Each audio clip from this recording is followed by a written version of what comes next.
నమస్తే అండి. ఇప్పుడు ఎక్కడ చూసినా కూడా కాక్రోచ్ జనతా పార్టీ పేరు బాగా వినిపిస్తున్నది. సో చూసారా, మీకు ఏమనిపించింది? కాక్రోచ్ జనతా పార్టీ మంచిదే కదా, ఆయన స్టూడెంట్స్కి సపోర్ట్ చేస్తున్నారు. అండ్ నీట్ ఎగ్జామ్ కొన్ని న్యూస్లో చేస్తే 23 lakhs పీపుల్, అదే 23 లక్షలు, కొంతమంది 24 లక్షల స్టూడెంట్స్ సఫర్ అయ్యారని చెప్తున్నారు. నీట్ ఎగ్జామ్ అలా క్యాన్సిల్ చేయడం అన్నది కరెక్ట్ కాదు. కరప్షన్ కోసం పేపర్స్ అమ్మేసి స్టూడెంట్స్ లైఫ్తో ఇలాగా ఆడుకుంటాం అన్నది కరెక్ట్ కాదు. కాక్రోచ్ జనతా పార్టీ అనేది జంజీకి సంబంధించిన ఉద్యమం అది. సో మీరు జంజీ కాదు, కాక్రోచ్ జనతా పార్టీ సపోర్ట్ ఇస్తారు. జంజీ కాకపోతే మీరైనా నేనైనా ఆ స్టేజ్లో నుంచి వచ్చిన వాళ్ళమే, ఓకేనా?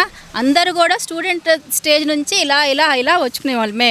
ఆ కష్టం నాకు తెలుసు. నేను జంజీ జనరేషన్ కాకపోయినా ఆ కష్టం నాకు తెలుసు. గవర్నమెంట్ పేపర్స్ చాలా టఫ్గా ఉంటాయి. అసలు నీట్ పేపర్ అయినా ఎప్పుడు నీట్ది వైరల్ అవుతుంది, పేపర్ లీక్ అయ్యి వాళ్ళ ఎగ్జామ్ పోస్ట్ పోన్ వైరల్ అవుతుంది. మామూలుగా గవర్నమెంట్ పేపర్ అసలు క్వశ్చన్ పేపర్ అర్థమే కాదు. గవర్నమెంట్ పేపర్లో వాళ్ళు కొన్ని టాపిక్స్ ఇస్తారు, ఒక్కొక్క బుక్లో ఒక్కొక్క టాపిక్. ఆ టాపిక్స్ అన్నీ మనం కలెక్ట్ చేయడానికి 1 month టైం పడుతుంది. 3 బస్తాలు బుక్స్ పోగైతాయి. అన్నీ జుట్టు నెత్తి మీద ఎంటుకలన్నీ ఊడేలాగా చదివితే ఒక 10 బిట్లు ఇస్తాడు. మిగతా క్వశ్చన్స్ అన్నీ అసలు అర్థం కూడా కావు. చదివి కళ్ళలో నుంచి రక్తం వచ్చేయాలి. ఒకే క్వశ్చన్ 10 సార్లు చదవాలి. ఒక క్వశ్చన్ 15-20 minutes. అయినా మనకు అంత టఫ్గా పెడతాడు. 2 minutes లేట్గా వెళ్తే స్టూడెంట్స్ని వెనక్కి పంపిస్తారు. విలేజెస్ నుంచి ఎక్కడెక్కడ నుంచో వస్తారు, ట్రాన్స్పోర్ట్ ఫెసిలిటీ అది కొద్ది కూడా సింపతి కైండ్నెస్ లేకుండా వెనక్కి పంపించేస్తారు. మరి అంత స్ట్రిక్ట్గా ఉన్నప్పుడు ఇప్పుడు పేపర్ ఎలా లీక్ అయింది? ఇప్పుడు వీళ్ళని ఏం చేయాలి? ఇప్పుడు ఈ కాక్రోచ్ జనతా పార్టీ వాళ్ళ డిమాండ్ ఏంటంటే ఎడ్యుకేషన్ మినిస్టర్ని పదవిలో నుంచి దిగమంటున్నారు. ఇలాంటి ఎడ్యుకేషన్ మినిస్టర్ మాకొద్దు, స్టూడెంట్స్కి న్యాయం చేయట్లేదు, స్టూడెంట్ ఫ్యూచర్తో ఆటలాడుకుంటున్నారు. ఇప్పుడు ఎగ్జామ్ పెడుతున్నారు, పోస్ట్ పోన్ చేశారు. నెక్స్ట్ టైం మళ్ళీ ఒకసారి కొంతమందికి ఏజ్ బార్ అయిపోతారు, వాళ్ళకి ఆపర్చునిటీ పోతుంది. అవునా? ఏజ్ బార్ అయిపోతే వాళ్ళకి ఆపర్చునిటీ ఉండదు కదా, అదొకటి. ఇవాళ ఉన్న హెల్త్ నెక్స్ట్ టైం వచ్చేసరికి వాళ్ళు సిక్ అవ్వచ్చు, సిక్ అయ్యి సరిగ్గా రాయిపోవచ్చు. ఇప్పుడు ఈ టైంలో మార్క్స్ ఎక్కువ ఉండొచ్చు, నెక్స్ట్ టైం వచ్చేసరికి సిక్ అవడం మీద మార్క్స్ రాపోవచ్చు. చాలా చేంజెస్ ఉంటాయి. కాబట్టి ఇదేం సామాన్యమైన విషయం కాదు, దీన్ని మనం లైట్ తీసుకునేది కాదు. కాక్రోచ్ జనతా పార్టీ అంటే అది యాంటీ గవర్నమెంట్ మూమెంట్.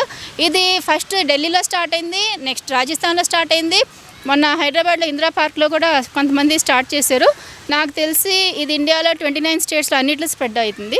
దీనివల్ల స్టూడెంట్స్కి న్యాయం జరుగుతుంది. మేడం, ఇప్పుడు ఎవరో కాక్రోచ్ అన్నారని కాక్రోచ్ జనతా పార్టీ స్టార్ట్ అయింది, ఇంకెవరో చీడపురుగు అంటారు. అప్పుడు కూడా చీడపురుగు జనతా పార్టీ అని పెట్టారు. చెప్తాను దాని యువకులు ఎక్కడ పోతున్నారు? ఒకసారి బిగ్ బాస్ అంటారు, ఒకసారి IPL అంటారు. యువత చదువుకొని బాగుపడకుండా ఈ కాక్రోచ్ జనతా పార్టీ ఎవరికి ఉపయోగం? కాక్రోచ్ జనతా పార్టీ వాళ్ళు ఎవరికి ఉపయోగం అవుతుంది చెప్పండి. మీరు అలా మాట్లాడతారండి. కాక్రోచ్ జనతా పార్టీ మీద ఎవరికి ఉపయోగం? స్టూడెంట్స్కి యూజ్ అవుతుంది కదా. ఎన్ని పార్టీలు ఉన్నాయి కదా?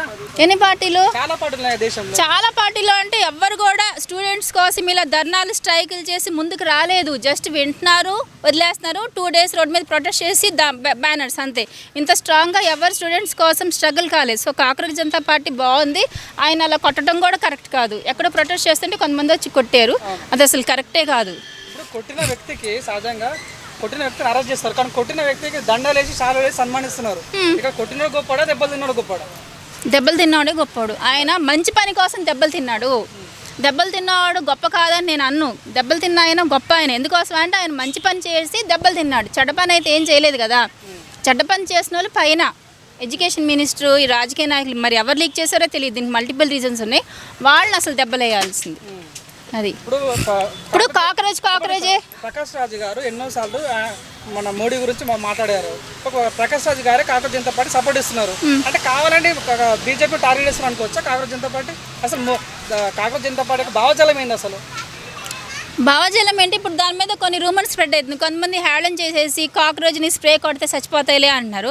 యాక్చువల్లీ కాక్రోచ్ పని ఏంటి? కాక్రోచ్ అన్హైజీనిక్ ప్లేసెస్లో, మోరీ హోల్స్లో, డ్రైనేజ్లో తిరుగుతూ ఉంటాయి. అవన్నీ గలీజీ అని డర్ట్ అంతా తింటూ ఉంటుంది.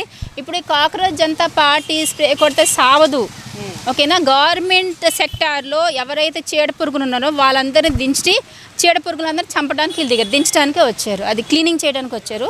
సో కాక్రోచ్ని స్ప్రే కొట్టినంత మాత్రం కాక్రోచ్ ఏం సావదు. గవర్నమెంట్లో ఇలా కరప్షన్ తీసి తినే చీడపురుగులందరినీ క్లీనింగ్ చేయడం కోసం వచ్చారు వీళ్ళు. అది. సో ఫైనల్ ఏం చెప్పదలుచుకున్నారు? కాక్రోచ్ జనతా పార్టీ అంటే ఇంకా ఎక్స్పాండ్ కావాలని కోరుకుంటున్నారా? ఎక్స్పాండ్ మొత్తం 29 స్టేట్స్లో కూడా ఇంకా మొత్తం స్ప్రెడ్ అవ్వాలని కోరుకుంటున్నాను. ఇది మంచి ఇన్స్పిరేషన్ మెసేజ్ స్టూడెంట్స్కి. దీన్ని చూసి పబ్లిక్ కూడా స్టార్ట్ చేయాలి. ఇంకా గవర్నమెంట్లో ఇలా పిచ్చి పిచ్చి వేషాలు వేసి ఎలక్ట్ అయిపోయాగా ఇంక పబ్లిక్తో నాకు సంబంధం లేదు, నేను 5 years చైర్లో కూర్చుంటాను, మనం ఎట్లా అంటే అట్లా కథలు పడవచ్చు అంటే అవ్వదు. ఇది మంచి ఇన్స్పిరేషన్ పబ్లిక్కి. చివరి కాక్రోచ్ జనతా పార్టీ మేనిఫెస్టో చూసారా మీరు? చూసాను. లేజీ మేనిఫెస్టోలో ఏమంటే 60+ అయిన వారు రాజకీయంలో అనర్హులు అన్నది. పాసిబుల్ అవుతుంటారా ఇండియాలో? పాసిబుల్ అవ్వదు. మరి ఎలాంటి కాకర జనతా పార్టీ సక్సెస్ అవుతుంది? 60+ అనర్హులు అంటే మరి ఇక్కడ నరేంద్ర మోడీ గారు ఉన్నారు కదా ఆయన. అంటే ఇండియా ఉందని చెప్తున్నారు కాకర అవును, మరి ఆయన ఇప్పుడు 3rd టైం ఎలక్ట్ అయ్యారు అంటే ఇంకా ఇప్పుడు గవర్నమెంట్ జాబ్లో ఒక ఏజ్ లిమిట్ ఉంటుంది, 65 అంత అప్రాక్సిమేట్ నాకు గుర్తులేదు, 60-65 ఏజ్ ఉంది. ఆ ఏజ్ లిమిట్ అయిపోయాక వాళ్ళకి జాబ్ ఎలిజిబిలిటీ పోతుంది. మరి నరేంద్ర మోడీ గారు ముసలోడు అయిపోయాడు, ఇంకా ఆయనకు అవసరం ఆ పాలన అంటే ఇంకా 3 టైమ్స్ చేశారు, ఇంక చచ్చిపోయే వరకు ఇంకా మంచం మీద పడే వరకు ఇంకా పాలిస్తూనే ఉంటాడా? ఆయన పాలనతో ఎవ్వరు ఇక్కడ సాటిస్ఫై కావట్లేదు. ఎందుకోసం అంటే సిలిండర్ రేట్లు పెంచాడు, పెట్రోల్ రేట్ పెంచాడు, డీజిల్ రేట్ పెంచాడు, కుకింగ్ ఆయిల్ రేట్ పెంచాడు. ఇది ఓన్లీ సెలబ్రిటీస్ గవర్నమెంట్ ఎంప్లాయీస్ మాత్రమే హ్యాపీగా బతకగలరు. మిగతా మిడిల్ క్లాస్ వాళ్ళంతా ఏమైపోతారు ఇలా రేట్లు పెంచుతూ ఉంటే? సో దీనివల్ల అన్ని నష్టాలే కనిపిస్తుంది. నెక్స్ట్ గోల్డ్ అయితే ఘోరంగా పెంచేశాడు. ఏమనుకున్నా అంటే గోల్డ్, లేడీస్కి గోల్డ్ పిచ్చి బాగా ఉంటుంది, పెళ్ళిళ్ళకి ఫంక్షన్స్కి ఎలాగైనా వాళ్ళు వెళ్ళినప్పుడు వేసుకుంటారు, చచ్చినట్టు కొంటారు అనుకున్నాడు. కానీ ఎవ్వరు కొంటలేదు. గోల్డ్ డిమాండ్ బాగా తగ్గిపోయింది. దీన్నే దురాశ దుఃఖానికి సేట్ అంటారు. దురాశ ఏంటి? రేట్ పెంచితే పబ్లిక్ బాగా కొంటారు, బాగా ప్రాఫిట్ వస్తుంది అంటున్నారు. కానీ దానికి అతికి మించిన రేట్ పెట్టంగానే దాని డిమాండ్ మొత్తం తగ్గిపోయి ఎవ్వరు కొంటలేదు. ఓన్లీ సెలబ్రిటీస్, వాళ్ళు కూడా దడిసిపోతున్నారు కొనాలంటే. ఆ సెలబ్రిటీస్ కూడా ఓన్లీ మ్యారేజెస్ అప్పుడే కొంటున్నారు.